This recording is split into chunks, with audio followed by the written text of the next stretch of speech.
BRS పార్టీకి Jubilee Hills bypoll రంది పట్టుకుంది. గెలుస్తామా అన్న ధీమాతో ఉన్న పార్టీకి ఓట్లు చీలుతాయేమో అన్న టెన్షన్ పడుతోంది. మెజారిటీ టార్గెట్ పెట్టుకున్న బీఆర్ఎస్ ఓట్లు వేరే పార్టీకి పడతాయా? బీఆర్ఎస్ కు చిక్కుముడి వచ్చి పడిందా?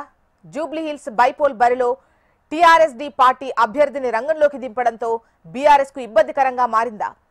టీఆర్ఎస్డీ పార్టీ జెండా బీఆర్ఎస్ పార్టీ మాదిరిగా ఉండటం గులాబీ పార్టీకి ఆందోళన కలిగిస్తోందా?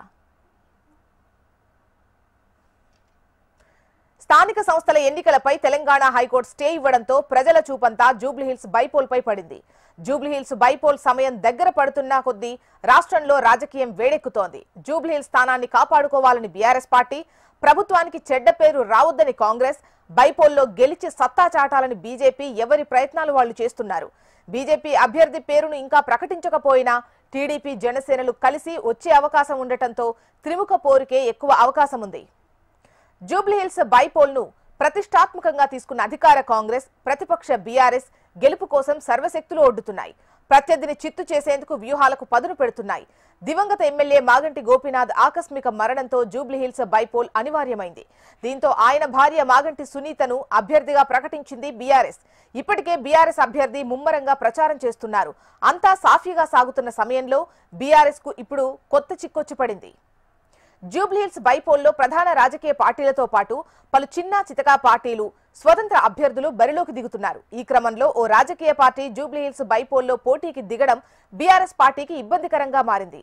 జూబ్లీహిల్స్ బైపోల్లో బీఆర్ఎస్ పార్టీకి షాక్ ఇచ్చింది టీఆర్ఎస్డీ పార్టీ.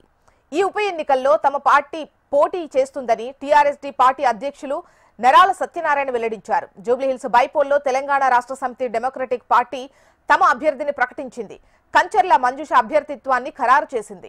టీఆర్ఎస్డీ పార్టీ బీఫామ్ తో తొలి రోజే జూబ్లీహిల్స్ బైపోల్ కి కంచర్ల మంజుష నామినేషన్ వేశారు. దీంతో బీఆర్ఎస్ కు డ్యామేజ్ జరుగుతుందా అనే ప్రశ్నలు ఉత్పన్నమవుతున్నాయి. టీఆర్ఎస్ పార్టీయే బీఆర్ఎస్ గా మారింది. ఇప్పుడు బీఆర్ఎస్ పాత పేరుతో ఎన్నికల బరిలోకి దిగింది టీఆర్ఎస్డీ. ఇక ఆ పార్టీ జెండా బీఆర్ఎస్ ను పోలి ఉంది. దీంతో పార్టీకి సవాల్గా మారింది. టీఆర్ఎస్డీ జెండా పేరు బీఆర్ఎస్ కు చాలా దగ్గరగా ఉండటం, గులాబీ రంగుతో పోలిక ఓటర్లలో తికమక సృష్టించే అవకాశం ఉందని ఆందోళన చెందుతున్నారు. గతంలో స్వతంత్ర అభ్యర్థులకు కేటాయించే రోడ్ రోలర్, రోటీ మేకర్ గుర్తులు కారును పోలి ఉండటంతో బీఆర్ఎస్ ఓటు బ్యాంకుకు నష్టం వచ్చిందని గుర్తు చేస్తున్నారు. ఇప్పుడు కూడా టీఆర్ఎస్డీ పార్టీ నుంచి అభ్యర్థి బరిలోకి దిగుతుండడం బీఆర్ఎస్ ఓట్లు చీలే అవకాశం ఉందన్న వాదన వినిపిస్తోంది. ఇదే ఇప్పుడు బీఆర్ఎస్ పార్టీ నేతలను కలవరపెడుతోంది. ఓటర్లు టీఆర్ఎస్డీ అభ్యర్థిని బీఆర్ఎస్ అభ్యర్థిగా భ్రమపడే అవకాశం ఉందన్న అనుమానము వ్యక్తమవుతోంది. టీఆర్ఎస్డీ పార్టీ ఈ నెల 11న ఉద్భవించగా ఇంకా ఆ పార్టీకి గుర్తు కేటాయించలేదు. పార్టీ గుర్తు సైతం కారును పోలినట్లు ఉంటే బీఆర్ఎస్ తీవ్రంగా నష్టపోతుందని కార్యకర్తలు కలవరపడుతున్నారు.